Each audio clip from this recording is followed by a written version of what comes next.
Praised be Jesus Christ, and onwards with Mary. Good and holy day to you all, dear children, in the sacred hearts of Jesus and Mary, and in the most chaste heart of Saint Joseph. Welcome back to our morning column, Saints and Coffee. Today is Tuesday, the 18th of February. We are in the week of Septuagesima, that is, the remote preparation. To Lent, with these 3 Sundays, Septuagesima, Sexagesima, and Quinquagesima, after which then, after the Sunday of Quinquagesima, there's Ash Wednesday. So it's the Church that is mother, in the traditional rite, in the traditional liturgical calendar that we follow, invites us to prepare ourselves in this way for Holy Lent. You know that the liturgical reform of the Second Vatican Council, which is not all to be thrown away, but some things are useful. He wanted to eliminate these 3 weeks to prepare the baptized faithful directly for Lent with Ash Wednesday. In fact, at this moment, in the Reformed liturgical calendar, it is ordinary time. How to reconcile the two? I personally believe that we can consider accepting the request of the liturgical reform, perhaps to review these 3 weeks, because they then take up a time frame that is actually very broad. Anyway, it's a way to offend, as the traditionalists who copped it deserve. Today's title is very interesting because we'll see it's titled, I asked the director to broadcast the title immediately. Why does the Vice President of the United States of America cite John Paul II and not Bergoglio? We have a nice reflection to make today from that of yesterday when we commented on Vance's speech. Without this meaning, I repeat, that we let ourselves get too easily carried away by enthusiasm for politics, for those things there, let's examine the facts and look at them from our perspective. Of course, it's a fact that being able to quote the so-called Pope Francis, Vance, the American Vice President, prefers, and I don't think it's by chance, to quote John Paul II. But look, this isn't just a punch in the face to the Bergoglians. Someone suggested it to me yesterday, Father, at the end of yesterday's live broadcast, that it's not just a punch in the face to the Bergoglians, because for 12 years, there's Pope Francis and the American Vice President. He comes to Europe and completely ignores him. So is it Burke's victory? So, is it the victory of the traditionalists who are cheering? No, because you know how they treat John Paul II. Some consider him the Antichrist, others an excellent precursor to Bergoglio, still others, like unfortunately Monsignor Vigano. And so I ask you, what is now at this point the position of Monsignor Vigano? Do they consider John Paul II a modernist conciliar of the conciliar sect? Right? So it will be important today to understand why, in my opinion, Vance quotes John Paul II and not Bergoglio. If I may, and I will, I think that Vance's statement regarding Wojtyla, the reasons are obvious to understand. The champion of life against abortion, the pro-life movement, the pro-life pope. This is of interest to Bonzi and American Catholics because there is a battle regarding non-negotiable values, which in Europe we have swept under the rug with the usurper Bergoglio. We no longer talk about what, here it is, Evangelium Vitae, John Paul II's encyclical on the value and inviolability of human life.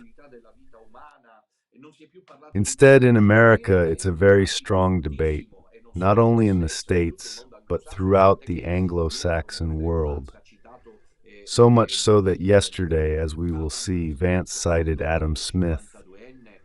Connor, the 52-year-old Army veteran and English physiotherapist, who was arrested for demonstrating his dissent in prayer.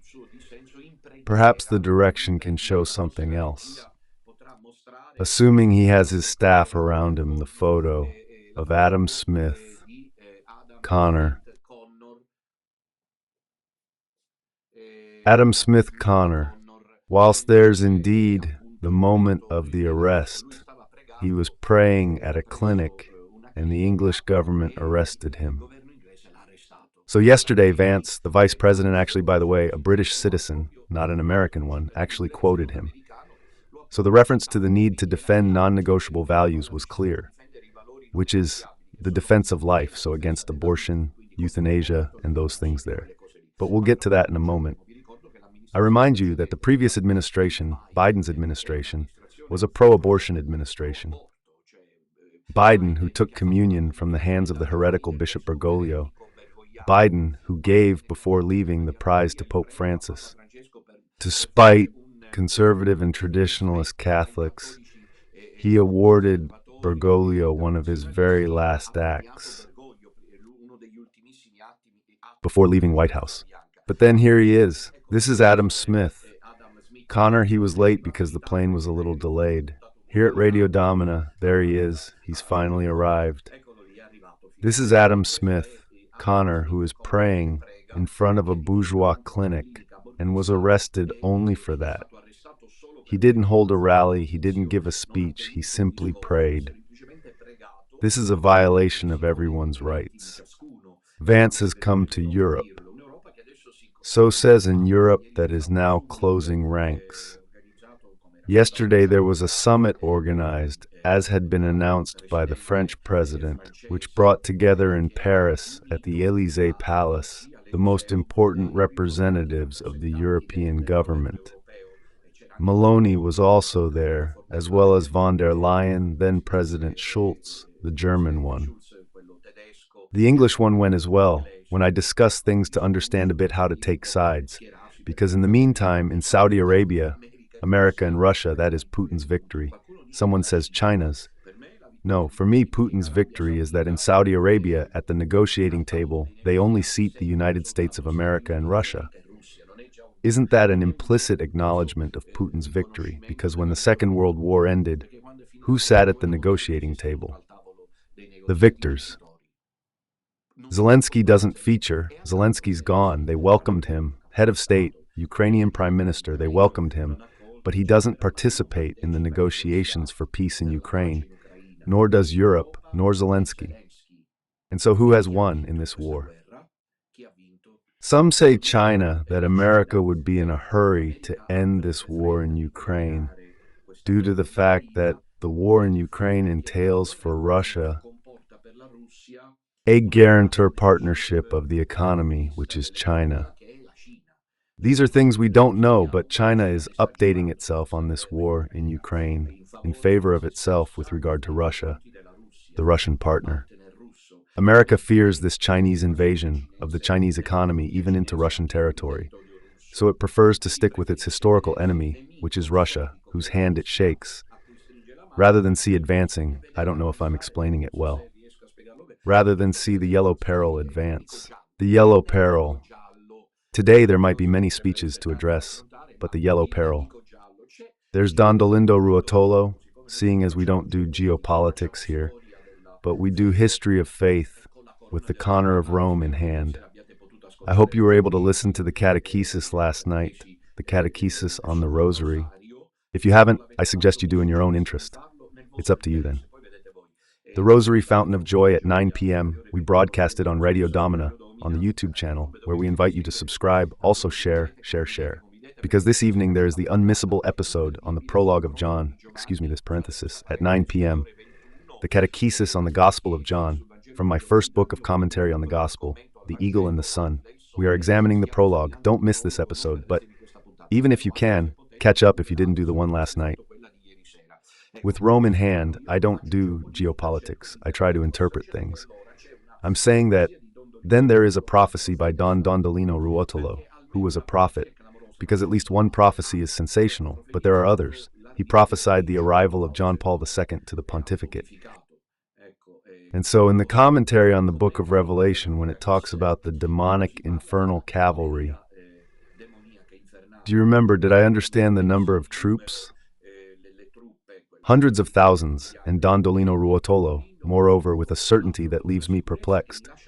How did he manage to have this interpretative certainty? Anyway, he said it's about the so-called yellow peril, that is Peking, that is China. Faced with all of this, we find ourselves at a stance regarding the theological direction,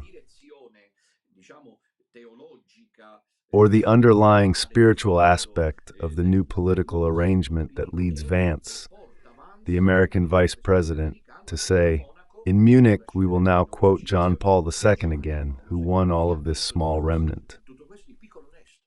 But look, there's not much to add. I say this to my brothers of the Sodalizio, who are either watching live or on delay. I'll say it to Fra Celestino. I'll say it to Don Ramon. I'll say it to Father Iohannes. I'll say it to Don Pavel. I'll say it to the traveling companion from the early days, Don Enrico. I'll say it to Don Minutella as well. You have sung so far, you can sing victory. I will explain why. Our enemies are to the right and to the left. But it's a matter of fact. Then, however it goes, but it's already a matter of fact of history that proves us right. Why? Because we have the Bergoglian enemies, una cum. Because for me, there is no difference between convinced Bergoglians and unicum, who is Pope Francis. Pope Francis. Vance comes to Europe and ignores him completely, by the way, while he is in hospital. So, not even a single word to say, we express our closeness to the Pope. From a Catholic, Vance is Catholic, so no. But not even the traditionalists, mind you. Not even the traditionalists, because the traditionalists are there to complain against the Council and against John Paul II. He was the Antichrist. He was allied with the Central Intelligence Agency. If you heard the things that reborn Brother Alexis says, you'd be truly shocked by the things he says. Better that he wasn't part of the conciliar sect, as he puts it. Vigano, greatly praised by the traditionalists, these ones on social media, from the young man who does the broadcasts to that other one who does. It's not really clear.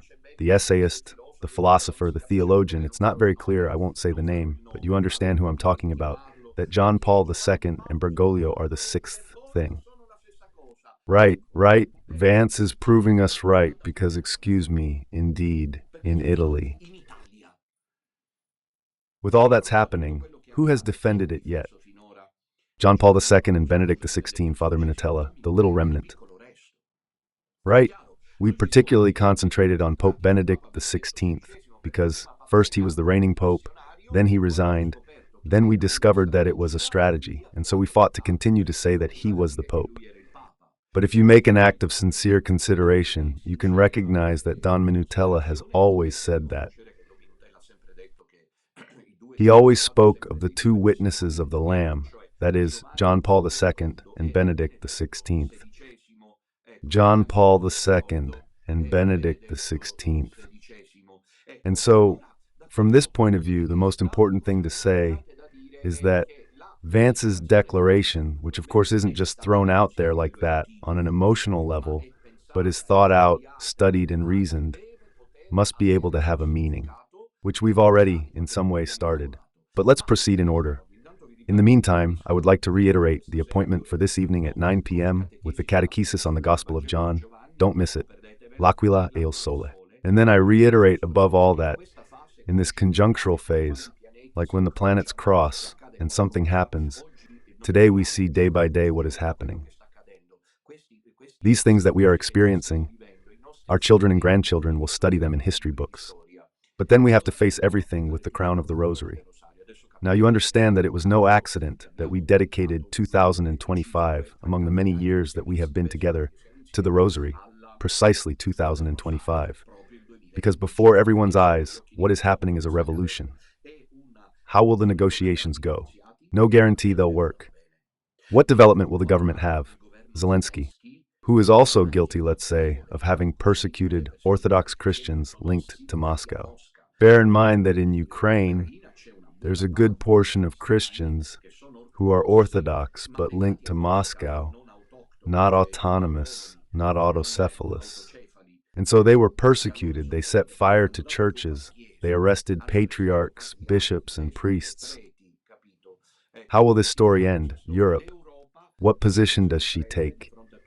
In the face of all this, especially our Giorgia Meloni, who has shown herself to be a friend, right? So about the new Trumpian direction, And yet now, yesterday, or the day before yesterday, perhaps yesterday, she was sat at the European negotiating table, even though it seems that she has taken a more detached position.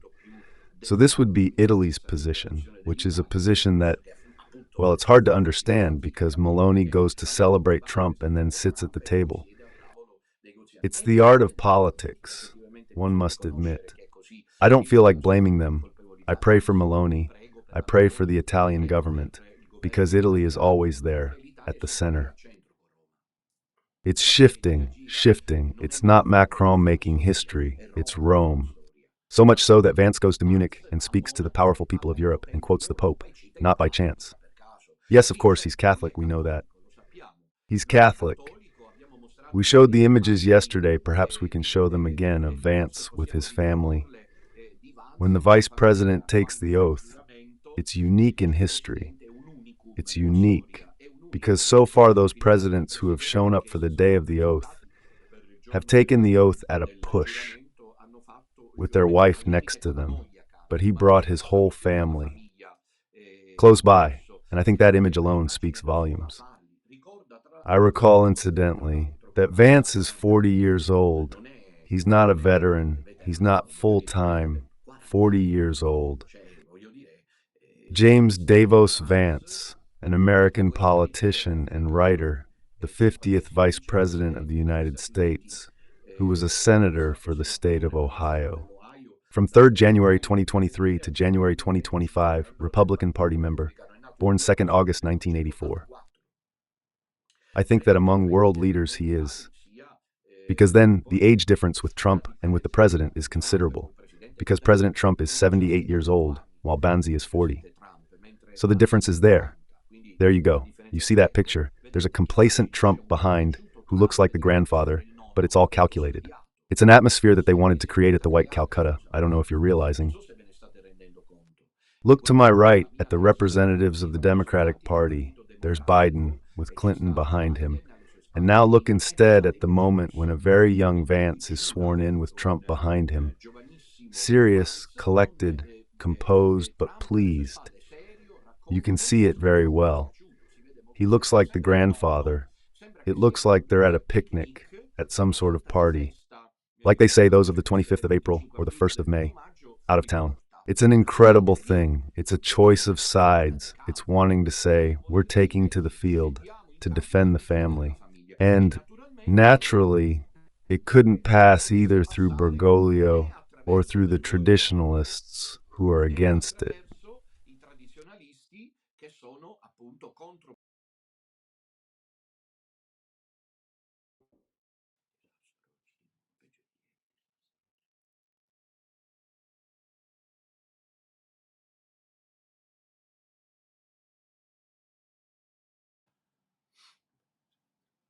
Are we live again?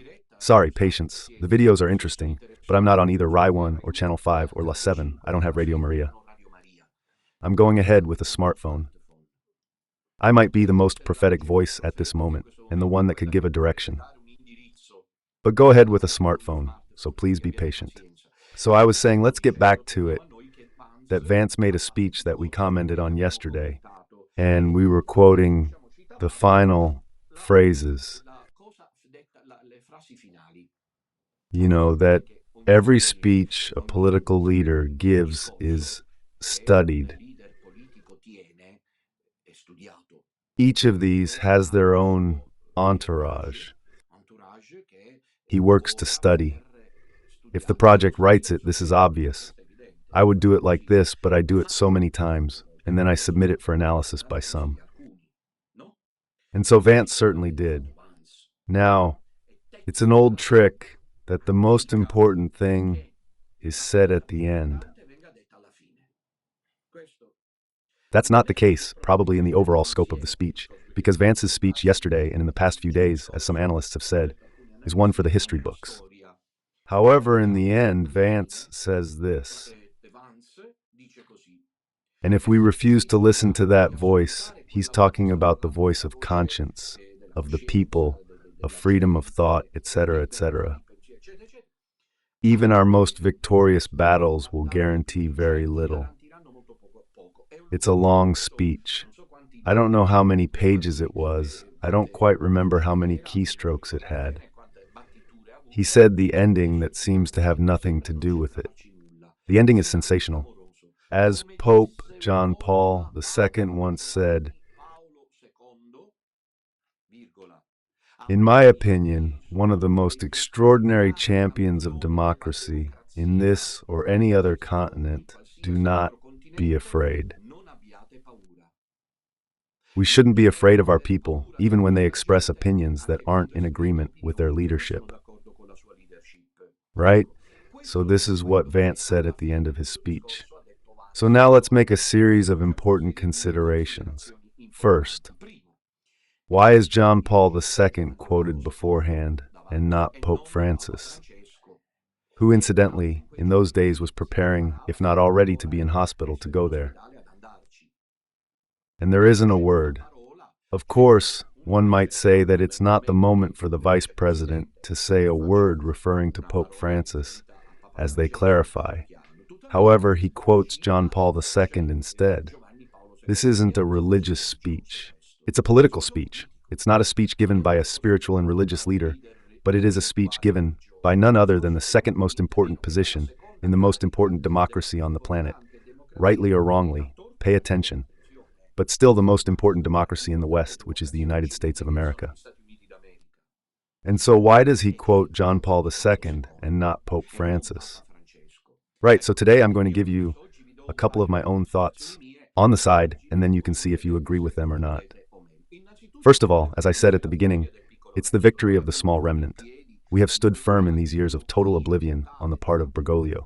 The memory, the legacy, and the charisma, and the message of John Paul II, pointing the finger at all those Catholic realities that diabolically influenced by the false pope yesterday were singing, Jesus Christ, you are my life, at the World Youth Days of John Paul II, who wrote the banners Santo Subito, meaning sainthood now, and then, as we have said so many times, they forgot about it. But rather, among other things, being 40 years old, he's fairly integrated into the so-called Wojtyła generation. Right, because I'm 51, so he's 40, yeah? Anyway, he was a child, but he will have followed the last World Youth Days. The main reason why Vance, the American vice president, has the powerful Europeans quotes not Bergoglio, but John Paul II, is twofold, in my opinion, or threefold. Anyway, the first two are the most important. The first reason that I see is to say that we are not convinced that that is the Paul. Because it's a slap in the face. A reigning pope has never been absent, not even for a day. You know, if Vance had given this speech, when he arrives, apparently Bergoglio still hasn't recovered. It may be technical tests of resignation. It's not as if Vance made this speech when he arrived at the throne. Peter won from one day, from 1 month, or from a couple of weeks. But he makes this speech when he's sitting invalidly on the throne of Peter for 12 years, Jorge Maria Bergoglio. So for me, one of the reasons why Vance, as a militant Catholic, and I'm not saying he's a saint because in fact I've been told to be wary, but you know, I invite you to make a distinction. I'm nauseated by having to repeat it. Distinguish the analysis that Don Minutella makes, compared to what these characters say, from the possibility that I canonize them or am celebrating them. I am examining what they have said, what they say, and what they do. Then their life is between them and the Eternal Father. We naturally pray for them as well. So I was saying that Vance, as a Catholic, could have made this clear. For 12 years, someone sat on Peter's throne. Who? Pope Francis, quoting dead John Paul II. Of course, one might say, but why not? Why did he cite Benedict XVI then? Hang on a moment, it makes no difference, because he's dead anyway. There's one alive. There is a substantial difference regarding the possibility that he didn't mention Benedict XVI as he mentioned Pope Francis, is that Benedict XVI is still dead, but Pope Francis isn't yet, and he is sat on the throne of Peter, and Vance is showing that he's ignoring him. So, one of the primary reasons why, in my opinion, Vance yesterday, well, in the past few days, didn't mention Bergoglio is to say to everyone, we have certainty, be careful, he's not the Pope. Now, I would like to say here, you all know now, when Don Minutella lays all his cards on the table, then it will go how it goes. You all know that Pedetta is the spokesperson for the Casa Bianca. He didn't make a mystery of the pressures from the Obama-Clinton administration to force Benedict XVI to resign. Democratic administration, pro-LGBT, anti-life, syncretist, globalist, international socialist that espouses the Davos agenda.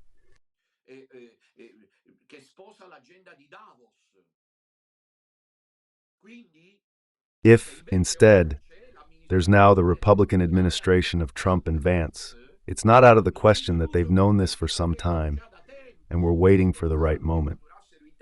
To say that we have documents to prove that Bergoglio is not the Pope, the Americans, and of course because the unfortunate cardinals who have ended up being made in these years, but they don't know it. Yes, they do know it. A couple of them know it so much so that Vigano, who I believe doesn't. Look, from a declarations point of view, Vigano is extremely reliable. It's a pity, I reiterate ad nauseum, that he flirted with Williamson and had himself reconsecrated for certain pretenses. But I'd stake my life on his statements.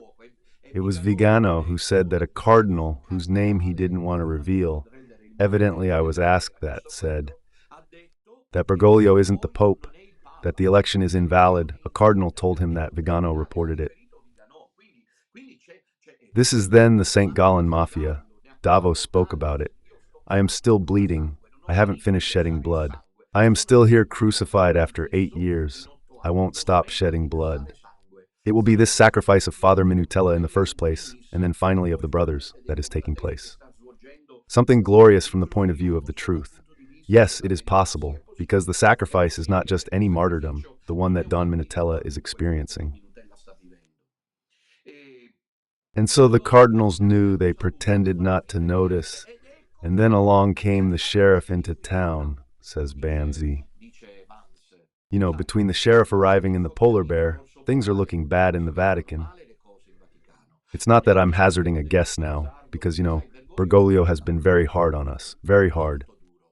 I honor the memory of my father when he said, my son was born a priest, and that he never cried with clear eyes. He would say to me, but why did he take your habit off you? The Pope? Because he couldn't understand that he was the Pope. It's not as if Bergoglio's seeing which way the wind's blowing. It's all a strategy to get himself out of it. Now that he sees that things, or they're taking it back, get out of here, off you go. Because now it's pulling, not just a little bit, completely against the thing.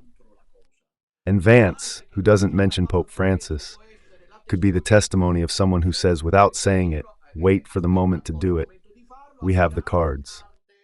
It's important what Monsignor Vigano says in the interview. Actually, remind me that we read it tomorrow morning. We'll read it. I hope that you're all happy, that dear children, that Don Minutella helps you, because Father Livio is a friend. He used to do it in the past, then he got lost along the way. If Father Minutella doesn't, who's going to tell you? Who gets you? And Vigano said in that interview there, I hope that the new director of the Central Intelligence Agency, the most important intelligence operation in the world, makes public the documents regarding the resignation to which Pope Benedict XVI was forced and the placement of Bergoglio. On behalf of the Davos Party, I think that a primary reason why Vance, in recent days in Munich, quoted John Paul II, and not the one they've been calling Pope Francis for 12 years, who the whole world is crazy about, it could be the fact that he isn't the Pope. The American administration is already sending an initial signal. We don't recognize him as a primary reason. And the most sensational, probably we hope that it is this. If it's not this, there's another no less important that could equally make a difference. That's it. Bergoglio, ever since he sat on the throne of St. Peter, has silenced, as we said at the beginning, the Catholic battle because it is purely Catholic. There is no other reality in the world that has defended the non-negotiable values, like the Catholic Church, like the Church of Rome, especially in the period from the late 70s to the early 2000s, when the battle developed. The bioethics frontier, I remember when I was a student at the Gregorian, I had still intended to involve myself in the bioethics dimension, but you needed a degree in moral theology, which I don't have. So I have systematic theology and then history of dogma and spirituality, so I don't have the one in moral theology. I'm talking about bioethics. The first questions were arising. Yesterday in this city where we are near Andalusia, we passed a clinic for fertilization. That is, they're clinics where they do in vitro fertilization, for which, incidentally, Trump has said he is in favor, among other things. Right, so you see how I try to dot the I's. Anyway, the matter is decisive, and that one about the bomb, and I agree. I have here with me the Evangelium Vitae, but I won't have time to read it, published by John Paul II. Published on the 25th of March, 95, in the 17th year of his pontificate, which made history, the Evangelium Vitae. Today in Rome, for years with the excellent work of figures like Hollerich, like Paglia, like Zuppi, they are destroying the ethical heritage of Roman Catholicism, replacing it with the Davos agenda, with the Rainbow agenda, with the LGBT agenda, and so on. Vance, in my opinion, if it's not the first reason, it's definitely the second. That is, John Paul II is being brought into the discussion. To say, let's look at the paladin of non-negotiable values. On this, there's no doubt that John Paul II was the Pope, even more so than Benedict XVI, because of the frontier that, at that historical moment, had to be faced, defender of moral values. We all know the battles advanced by John Paul II in defense of life and against abortion. The abortion policies that were gradually developing in the countries of Europe, America, and other states around the world pushed John Paul II to raise his voice loudly, to write, to intervene. And just as Bergoglio, Piazza has placed his evil dolphins around the world in a gospel that is no longer that of life, but of death, of the death of the soul. Why ever? And why ever is it ethically possible to bless a gay couple in church? John Paul II was placing his around. Think of Tetamanzi in Milan, Biffi in Bologna, and then also around the world. And there's that episode there that we've mentioned other times, when Mother Teresa of Calcutta underwent heart surgery. And she presented herself to the Pope saying, "Holy Father, I would like to ask you for the courtesy that if I really cannot exempt myself from being superior general of my order, that at least you give me dispensation not to go around the world anymore, to these conferences, to these rallies, to these meetings." And the Pope said, "No, Mother, you must continue to do it, and you must do it. And I give you the task that wherever you go, you speak in favor of life." And you see this little woman, nothing more moving, who, close to the 1980s, she will die in the early 1990s, tired, old, tested, small, bent, agrees to obey the Pope, and wherever she goes, from the Nobel Prize to the Rimini meeting, just to give an example, to the Eucharistic congresses, Mother Teresa did nothing but speak in defense of life against abortion. So seeing as Vance is a Catholic, and he belongs to an administration that, compared to the pro-abortion Democratic one, is instead an administration that defends life at all costs, so John Paul II cannot but be mentioned. As proof of reason, Bergoglio cannot be cited. Rather, he must be cited, if anything, to say that he is not who we follow. So in one way or another, however, we have already won. This is a great victory. This is a great victory. Moreover, I believe that the third reason, though much less present, for Vance's citation of John Paul II in Munich, be it determined, if not by the first, that is, that they recognize that he is not the Pope. I still think that I was forgetting to say it, in my opinion. Here, the tension will truly skyrocket in Rome.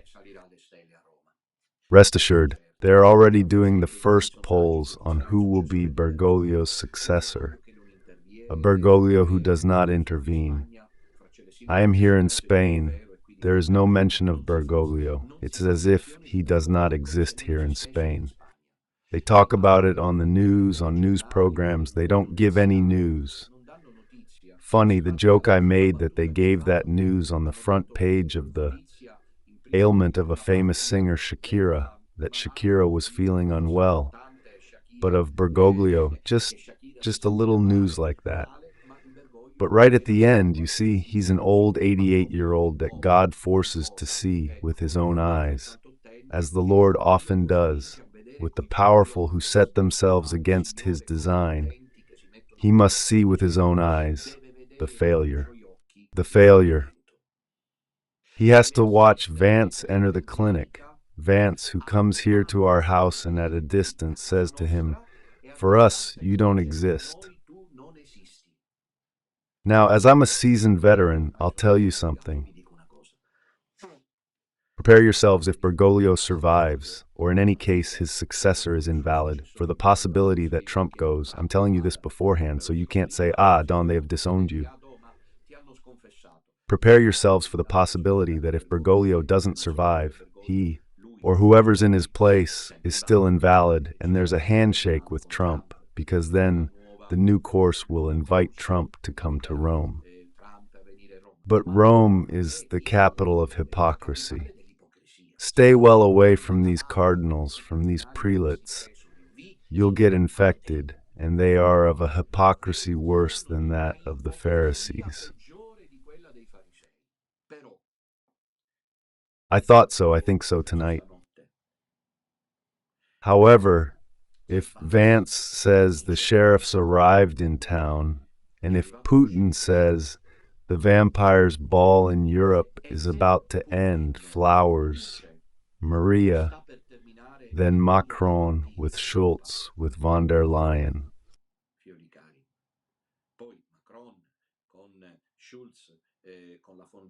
They gather together, making people believe that all democracy, that all freedom of expression is not true. We know how we Catholics are petrified, those of us who remain so, or we are Bergoglians, and then they reward us, and then we are winners. Or if we become Catholics, because you can't be Bergoglian and Catholic, you can't be. Anyone who is with Pope Francis is schismatic and not in the Catholic Church. And so, the vampire dance is ending and the sheriff's in town. Then, behind, of course, one can see how all the geopolitical maneuvers are made at the beginning. However, even if Bergoglio were to change tomorrow and another one came out, and it would seem that the diplomatic maneuvers lead Trump to shake hands with Pope Francis II, I predict a couple of things. I think this, like Brother Celestine, Father Ioannis, and Don Enrico, that there probably won't be another conclave, or, if there is, God will have something else in mind. But if God has something else in mind somewhere, I'm talking like a madman now, it's true. God acts in the small things, there's Bethlehem and Nazareth, but I'd like to tell you that if an alternative formula comes out that is what God wants, well, the Eternal Father, somewhere He will provide for some. Understand? I hope you're not scandalized. I don't know if you've understood what I mean. If He wants someone somewhere to receive you and tell you that you're on the right track, is it you? The future, the present, and the future of the Church, for example. So are we going to keep on building Bianca's army until when? We end up resembling those who have departed, like little circles, that might just shout the truth, yet it is the official church that stands by itself. How to put it purifies, then keeps us away. Nothing worse than this. It is possible that he will end up like Fra Dolcino and me like Savonarola. That is possible. At the cost of a waltz of hypocrisies, never said before, and God willing, that will be. Because Brother Celestine isn't Brother Dolcino and Dominutella, he isn't Savonarola. They're just two poor Christs, I quote, those who are here, but think about the others, who shouted the truth, but for the love of the church, not to create their own church, as billions and millions of times they have written. We haven't created any church. We simply declared that the Pope was Benedict XVI. Bergoglio is not the Pope. Therefore, anyone who says they are in communion with him is committing a schismatic act. That's all. We didn't create an alternative doctrine, you wretches, you enemies. We have not created our own doctrine. We are only quoting John Paul II and Benedict XVI. The undersigned did his best on Radio Domina, despite traveling with sacrifices in hand. But what's he talking to you about? Is he adding anything of his own? No, indeed, the magisterium. So tomorrow, if Pope Francis II comes, who's being more hypocritical than the devil and pretending to be for opportunity and convenience of the state, because there's nothing spiritual there anymore, so much so that Catholicism is empty of people. He's pretending to be turned towards Washington now. And maybe off you go because the roll tells him, listen, go and enjoy early retirement, and he puts in a conservative Catholic. Suddenly, Francis II could become pro-conservative for reasons of state and could end up quoting Benedict XVI more than Pope Francis. And what end would we meet with all the great prelate inside? Ugly. Let's be careful, because thank God I keep my feet on the ground. The Eternal Father made me special. I see it. Had you thought about these things? Especially now that there's this struggle whereby the dear sons rosary beads in their hands, because it's a battle we must win. We haven't put ourselves outside the church. And outside the church, who stands with Pope Francis? But Meloni has shaken hands with Pope Francis several times. And we can't rule out that tomorrow, if he or whoever replaces him were to take over here, Pope Francis II will shake hands with Trump. Meanwhile, Vance, however, indicates a direction, which is the one that we, until proven otherwise, have protected and defended against Bergoglio, even at Schipicchia, against the so-called Pope Francis, who destroyed the Pontifical Institute for the Family, has placed a heretical man like straw there. They have revisited the question of the human life of Paul VI, and there has been no more talk in defense of life, in defense of non-negotiable values, as John Paul II used to do. So now we are witnessing a transition that we must go through with the crown in our hands, because the powerful could take us out at any moment, and we remain a small sect that has made its own way. We must implore God. We must implore Our Lady. We need victim souls. The thing is very serious, because if these scoundrels who are in the Vatican work, already perhaps working, because they've understood which way the wind is blowing, to say that we have direction, no problems are created, these unscrupulous people, and suddenly become friends with Trump. From the Vatican, from St. Peter's, next to the cross, they put the photo, as he says. It makes me smile when Fusaro says it, says the blonde ponytail that drives the world crazy. Well done, Fusaro, I like that. He talks of Trump as the blonde ponytail driving the world mad. Because as you know, it's known that Fusaro has, let's say, suspicious positions. Because of his philosophical background with Trump, perhaps they'll put him there on display, put up a life-size statue of Trump. In the Vatican, a marble statue 2 meters tall next to St. John Bosco and St. Teresa of Avila. And for us, it's over, humanly speaking. It's over because they're appropriating the content again that we took to the field for. The initial Magna Quaestio, which is that of a pope not validly elected, they bury it and it ends like that. Or has the moment of redemption arrived? And that is to say, we can expect, because all the same, Vigano isn't just anyone, that the Central Intelligence Agency, when it asks that the Central Intelligence Agency does something to invest in the need to delve deeper into the truth about the elections.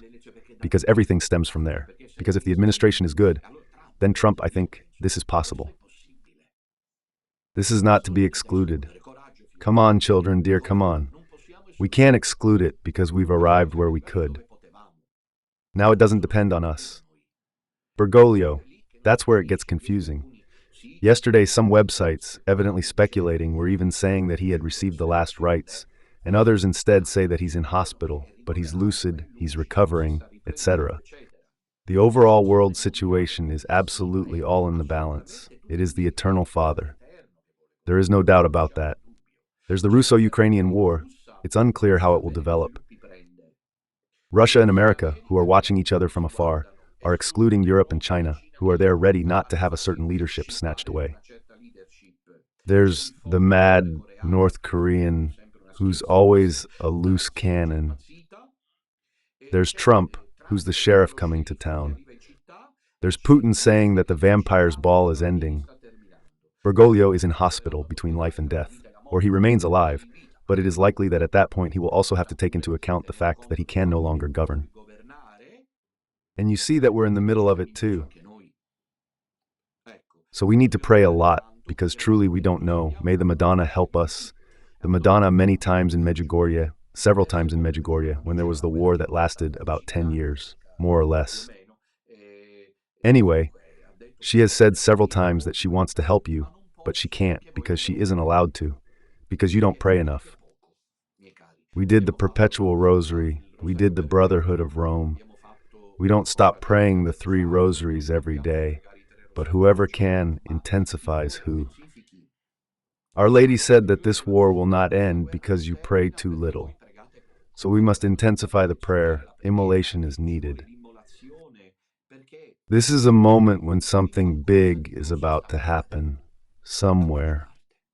And anyway, it's already happening, because while all this mess is going on, Vance is coming to Europe. And he asks you to quote someone who says he's the Pope and has been there for 12 years. He quotes John Paul II. John Paul II, who incidentally was subjected, not by chance, in past years, whilst the rampant Bergoglio hegemony was in place, of an anti-gospel, of a false church, a church of the devil like Padre Pio, because I've been attacked on this too, because I carry about Al Pape. So Padre Pio, who spoke of the false church, I'm not making it up. Anyway, it's no coincidence that in recent years, John Paul II, his memory has been subjected to a damnatio memoria. I mean, we understand there are a series of events, for example, the statue, the monument, in his honor was desecrated in Poland. Right, I need to change here. Please bear with me. The voice cuts out. Right, it's come away. The statue in their honor has been desecrated. But you've taken away there it is, you see the statue. Yes, one loves what lots, as they say in Italian. You see the statue Iva Wojtyla in Poland, where work has been done. And work is being done with a pro-European, anti-clerical government to dispose of the memory of John Paul II and replace it. So the attempt was to smear him. The attack on Wojtyla, who Vance instead presents again as a giant defender of moral values, has been constant in these years. Crude, primitive attacks. In Poland, some newspapers went out of their way to destroy the myth of Wojtyla, for example, when it was said that he had covered up abuse by priests when he was Archbishop of Krakow. Sexual abuse, the usual purulent plague of pedophilia, only then to see that no one brought forward any evidence of these attacks. But you know how it goes? La Stampa's doing the same as with Don Minutella, the women. I'll die, 80-something, around 80 to 83 years old. I think more or less I won't make it to 83. In my opinion, anyway, I'll die in a few years. And even after my death, they'll write that it was said that I kidnapped women, because the press, which is diabolical, is capable of creating real media cliches that are then difficult to assemble. So John Paul II, there's no proof, but the official Gazette of Poland of Krakow, where he was bishop, launches the news that he supposedly covered it up. But where? We don't know. He's covered it up. It's out. Don Minutella supposedly kidnapped the women. They have mobile phones. They are free. They organize themselves in prayer groups that share Don Minutella's charism. But I kidnap them. I go and get them from their homes. I am the vampire that snatches them, the families. He would have. Meanwhile, we say it. Got it? That's how it works. It works. The false dossiers for which he supposedly collaborated with none other than the communist regime, it's something you can't listen to. But they wrote it. He became a bishop very young, 38 years old. And what do you want? He was the partner of Sabie Alta, the cardinal archbishop, the partner. And so that one rewarded him by making him auxiliary bishop. These are truly things that demonstrate the shameful smear campaign carried out in recent years against John Paul II, a Catholicism that has resisted in pro-life America, defends, I remind you openly, as he did. Vance, Ada Smith, Connor, takes the field, comes to Europe and quotes John Paul II, while Bergoglio, who for 12 years has occupied the throne, is there between life and death, they say. But nothing is known for sure. He must be treated. He will remain at 88 years old, and you will see that the Vatican is capable, chameleon-like, because they are of a blatant hypocrisy to change direction. But that is not the Church of Jesus Christ. And so we can only hope that Our Lady has concluded, intervenes, and does what is to be expected of her. The triumph of her heart, immaculate, the consecration of Russia, the arrival of the great prelate. Those things there, though, of course, with an accreditation somewhere that makes it clear we're not buffoons. That, as they write, we're not a circus, clowns, that we haven't created ourselves. Our church, that we're not a disobedient sect, but we are those who, as Vance came to say in Europe, he is the vice president, to greater prominence. We are defending the magisterial heritage of John Paul II and Benedict XVI, whereas the bulldozer Bergoglio in these years has ended up paving over it. Something is stirring, and we are imposing the Connor of the Salamano. I remind you that this evening, at 21 hours, the catechesis on the prologue of John from my book, The Eagle and the Sun. The third part, don't miss it. It's very interesting. If you can, catch up with last night's little catechesis on Roma Fonte di Gioia, which is very important. Now you can call for this, or for other matters. Reminder, it's off.